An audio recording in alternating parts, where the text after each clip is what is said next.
In this video, we will discuss group subgroup relations. So, I have defined subgroup here. You can look at this definition. If a subset of operations of a group itself forms a group, it is called a subgroup of the original group. We will look at an example. So, I take a very simple example. Let us say the group 4. So, group 4 consists of, as you know, 4 operations: the identity, counterclockwise rotation by 90 degree, a rotation by 180 degree 2, and a clockwise rotation by 90 degree, which is 4 minus.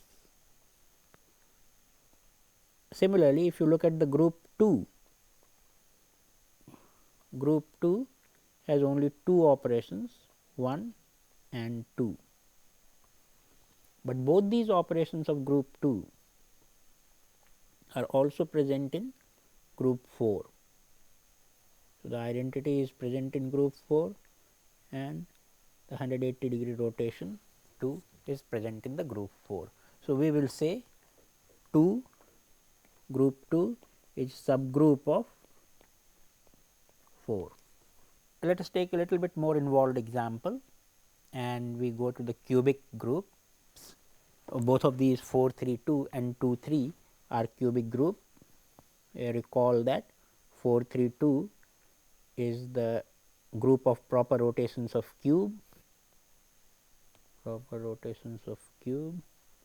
and these are proper rotations of a tetrahedron. Now, if you compare these stereograms, you can see that the operations of 2 3 are all included in 4 3 2. So, if I color the 4 3 2 operations also in black to emphasize this relation. So, for example, this 3 fold along the body diagonal is also present in 2 3. All the 4 3 folds are present in 2 3,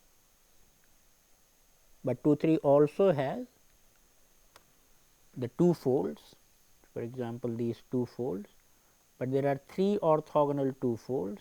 So, this is one 2 fold, this is another 2 fold, and this is the central 2 fold. These are 3 mutually orthogonal 2 folds, and if you see, these 2 folds are present also in this 4 3 2. The 4 3 2 central 4 fold I have drawn mistakenly as 2 fold. So, let me fix that. So, originally it should be a 4 fold for 4 3 2, I did not notice that, but now these 2 folds of 2 3 are exactly aligned with the 4 folds of 4 3 2, and as you have seen here that the 4 fold axis also contain the 2 fold operation. So, these symmetry operations of 2 fold are embedded in 4 fold, which I show by embedding these 2 folds for comparison. Do not confuse it with 4 fold roto inversion axis, which has similar symbol. I am only trying to show that the 4 fold is containing the 2 fold which is there in 2 3. So, you can then conclude that group 2 3 is also a subgroup of 4 3 2.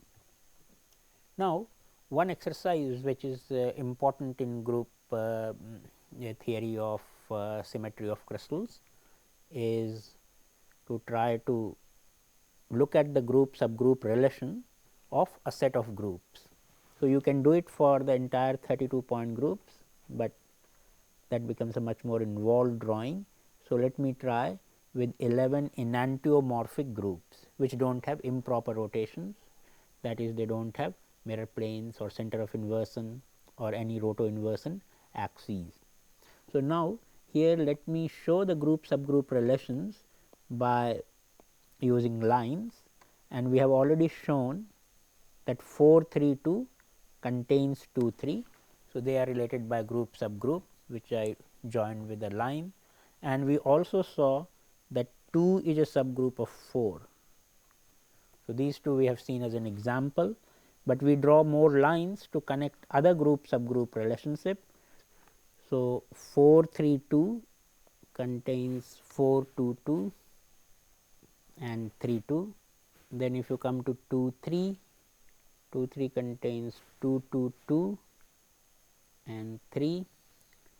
622 subgroup is not included in 432 obviously, because it has a 6 fold axis which is not there in 432, but 622 will contain both 32, 6, and also interestingly it will contain this 222.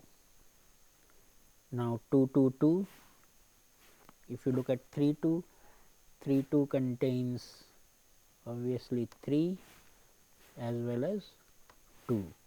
222 includes 2, and 422 also contains 4 as well as 222, and finally 2 contains 1 and 3 contains 1, and 6, of course 6 will contain 3 and 6 will also contain 2. So, this completes our group subgroup relationship for the enantiomorphous group. Of course, there are many, as you know, we have 11 groups only. There are 21 more groups which will have improper operations. If you try to, it's a good exercise to try to relate them as group subgroup relationship, but I leave that as an exercise. I don't want to try that here on video because the diagram becomes very messy, I will say, with many lines, but it's a good exercise to do.